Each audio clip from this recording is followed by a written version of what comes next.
وقت مشکل کام تھا جب ایمان لانے کی وجہ سے لوگ اسے گھر سے نکال دیتے تھے. آج تو ہم جہاں چاہیں نماز پڑھیں، جہاں چاہے قرآن پڑھے، جہاں چاہے اللہ رسول کا ذکر کرے. آج تم کہتے ہو کہ ہمارے اوپر ظلم ہو رہا ہے، کیوں ظلم نہیں ہوگا؟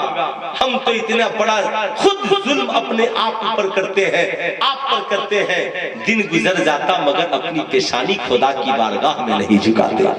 ہم تو مقصد زندگی بھول گئے، ہم تو مقصد حیات بھول گئے، ہم تو بھول گئے کہ خدا نے ہمیں دنیا میں کیوں بھیجا.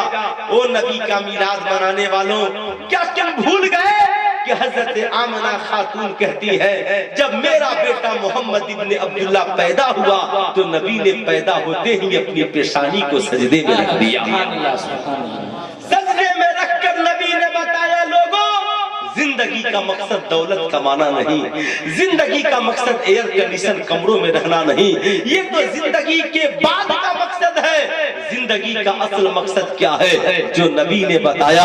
اے لوگوں، تیری پیدائش کا مقصد یہ ہے کہ ایک خدا کی عبادت کرو، اپنی پیشانی کو خدا کی بارگاہ میں جھکاؤ، خدا کی بارگاہ میں رو گر گرا کر خدا کی بارگاہ میں گر گراؤ، خدا کو راضی کرو. لیکن آج افسوس ہے، مسجد میں جائیے تو مسلمان مسجدیں خالی ہے، مدرسوں میں جائیے تو مدرسہ خالی ہے، خانقاہوں میں جائیے تو خانقاہ خالی ہے. اور نبی کے ذکر کی، اللہ رسول کے ذکر کی محفل میں آئیے تو محفل خالی ہے.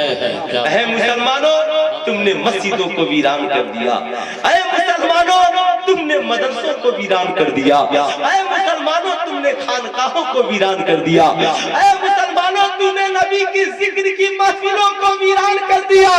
جب تو نے خدا کی رحمت کو اپنے اوپر آنے سے روک دیا تو پھر تو خدا کی رحمت کی امید کیسے کرتا ہے؟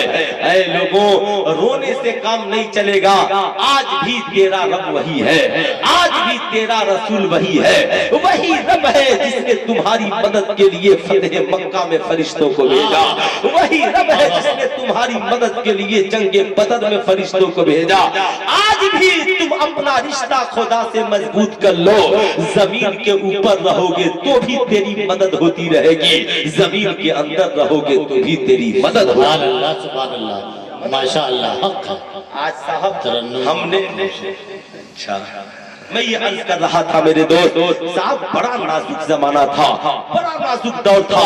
عرب کے لوگوں کو اپنی طاقت پہ اتنا غرور تھا کہ صاحب غلاموں کی عزت نہیں کرتے تھے. بلال حبشی کے سینے پہ پتھر رکھ دیا جاتا، تپتی ہوئی دھوپ میں لٹا دیا جاتا، انہیں مکے کی گلیوں میں گھسیٹا جاتا. ان کا آقا کہتا بلال، اے بلال، تو اپنے دل سے رسول اللہ کی محبت کو نکال. ہم اور آپ ہوتے صاحب تھوڑی سی اگر ہم پہ آزمائش آ جائے تو ہم لوگ دیکھیے گا. حضرت تو ماشاءاللہ ماسٹر ہیں، چہرے پہ داڑھی ہے، کتنا لوگ ماسٹر بنا تو داڑھی بھی کٹا ہے. مولانا لوگ کا جینس پینٹ پہن کیوں؟ اسکول میں جاتے ہو تو شرم آتی ہے. میں بھی ٹیچر ہوں، مجھے کیوں نہیں کوئی روک دیتے؟ تھوڑی سی آزمائش ہو گئی تو صاحب ہم داڑھی اتار دیتے ہیں، اسلامی لباس بھول گئے، سب بھول گئے. مگر بلال حبشی ہماری اور آپ کی طرح آزاد نہیں تھے، غلام تھے. کہتے ہیں بنی امیہ، اے بنی امیہ، یہ جسم تیرا ہے مگر دل تو مصطفیٰ جانے رحمت کا ہو چکا. کیا بات ہے. جب تک بکے نہ تھے تو کوئی پوچھتا نہ تھا، تو نے مجھے خرید کر انمول کر دیا. جب بلال حبشی پہ ظلم و ستم ہوتے تو ابو بکر صدیق دیکھ کر. آج تو لوگ اپنے بھائی کی غربتی کو دیکھ کر نہیں روتے. آج ایک بیٹا اپنی ماں پہ ظلم و ستم کرتا ہے اور ماں کی غریبی کو دیکھ کر نہیں روتا. ایک بیٹا اپنے باپ کی پریشانی کو دیکھ کر نہیں روتا. ہم اپنے سگے بھائی کی پریشانی کو دیکھ کر نہیں روتے. مگر نبی کے غلام ایسے تھے کہ اگر ایک غلام پہ تکلیف ہوتی تو دوسرا غلام. حضرت ابو بکر صدیق مصلی بچھا کر دعا کرتے ہیں، مولا بلال پہ بہت ظلم ہوتا ہے، تو مجھے اتنی طاقت دے دے کہ بلال کو خرید کر آزاد کر۔ ابو بکر صدیق ملنے کے لیے گئے، بنی امیہ بلال پہ ظلم کرتے ہو، بند کر دو ظلم۔ تو بنی امیہ نے بڑے غرور سے کہا ابو بکر اتنی بلال کی فکر ہے تو خرید بلال کو خرید کیوں نہیں لیتے؟ فوراً ابو بکر صدیق لوٹے، آقا جی بنی امیہ نے مجھے چیلنج کیا ہے، بلال کو خرید کیوں نہیں؟ نبی نے کہا ابو بکر تو خرید لو، ابو بکر تو خرید لو۔ ابو بکر گئے، کہا بنی امیہ کتنا پیسہ لے گا؟ کہا اتنا چاہیے۔ ابو بکر نے کہا مجھے بھی تو لے لے مگر بلال حبشی کو مجھے دے، بلال حبشی کو مجھے دے دے۔ بلال حبشی کہتے ہیں میں تو کالا کلوٹا تھا، میں تو غلام تھا، مگر نبی نے مجھے خرید لیا، ابو بکر نے مجھے خرید لیا۔ جب بلال آئے خرید کر تو ابو بکر نے خریدا بھی اور آزاد بھی کر دیا، خریدا بھی اور آزاد بھی کر دیا۔ صاحب جب بلال حبشی آزاد ہوئے اور کفار و مشرکین سے مارکہ بدر ہوا، ابو جہل قتل ہوا، فتح مکہ ہوا، مسلمان بڑی شان و شوکت سے جب مکے میں داخل ہوئے تو وہی صحن حرم ہے جہاں پر بنی امیہ بلال حبشی کو گھسیٹتا تھا، وہی صحن حرم ہے جہاں پہ آقا کے پشت انور پہ اچھلیاں ڈالی جاتی تھی۔ اب کفار و مشرکین حیرت سے دیکھ رہے ہیں، مسلمان شان و شوکت سے گئے، کعبے کے قریب گئے، آقا نے کہا بلال جب سے آزاد ہوئے تب سے آزان دیتے، بلال آزان دو۔ آقا کہاں دوں؟ کہا کعبے کی چھت پہ چڑھ کر، سبحان اللہ، کعبے کی چھت پر چڑھ کر۔ صاحب سوچنے والی بات، آقا نے یہ نہیں کہا ابو بکر آپ چڑھ جاؤ، عمر آپ چڑھ جاؤ، عثمان آپ چڑھ جاؤ، علی آپ چڑھ جاؤ۔ آقا نے کہا بلال یہ مکے والے جان جائیں کہ غلاموں کا مقام کیا ہوتا ہے، یہ مکے والے جان جائیں کہ اسلام قبول کرنے کے بعد کتنی عزت ملتی ہے، یہ مکے والے جان جائیں کہ نبی کی بارگاہ میں کوئی غلام نہیں بادشاہ بن کر رہتا ہے، یہ مکے والے جان جائیں کہ اسلام ظلم و ستم کے لیے نہیں، ٹیلی ویژن اور ٹیلی ویژن کے لیے نہیں بنا ہے، اسلام تو پریم سدبھاؤ اور محبت کے لیے بنا ہے، پریم سدبھاؤ اور محبت کے لیے بنا ہے، محبت کے لیے بنا ہے، محبت کے پیغام کے لیے بنا ہے۔ بلال حبشی کعبے کی چھت پہ چڑھ گئے، کعبے کی۔ ابو بکر نے ایک بار بھی نہیں کہا آقا میں نے جسے خریدا آج وہ چھت پر ہے، ابو بکر نیچے چھت پر۔ آقا نے کہا بلال آزان دو، کہا آقا مسئلہ سمجھ میں نہیں آ رہا ہے، کہا مسئلہ کیا ہے؟ کہا آقا جہاں جہاں تھا چہرہ کعبے کی طرف کر کے آزان دیتا تھا، اب تو کعبے کی چھت پر ہوں، کعبے کی چھت پر۔ صاحب کوئی کتنا ہوں بڑا امیر ہوگا وہ کعبے کا طواف تو کر سکتا ہے مگر کعبے کی چھت پر نہیں، بولے کعبے کی چھت پر نقشہ یہ ہے کہ نہ اس کے اوپر سے چڑیا جائے، نہ اس کے اوپر سے پلین جائے، نہ اس کے اوپر سے جہاز جائے، نہ اس کے اوپر سے کوئی نہیں گزرتا، لیکن اس کعبے کی چھت پہ اللہ نے بلال کو چڑھا دیا۔ کہا بلال اب تک جہاں تھے وہاں سے کعبے کی طرف چہرہ کر کے آزان دیتے تھے، اب اپنے نبی کے طرف چہرہ کر کے آزان دو تاکہ زمانہ جان جائے ساری دنیا کے قبلہ کا نام کعبہ ہے اور کعبہ کے قبلے کا نام مصطفیٰ جان رحمت ہے۔ تبھی ہمارے امام نے لکھا حاجیوں آؤ شہنشاہ کا روضہ دیکھو، کعبہ تو دیکھ چکے کعبے کا کعبہ دیکھو، غور سے سن تو رضا کعبے سے آتی ہے صدا، میری آنکھوں سے میرے پیارے کا روضہ دیکھو، میری آنکھوں سے میرے پیارے کا روضہ دیکھو۔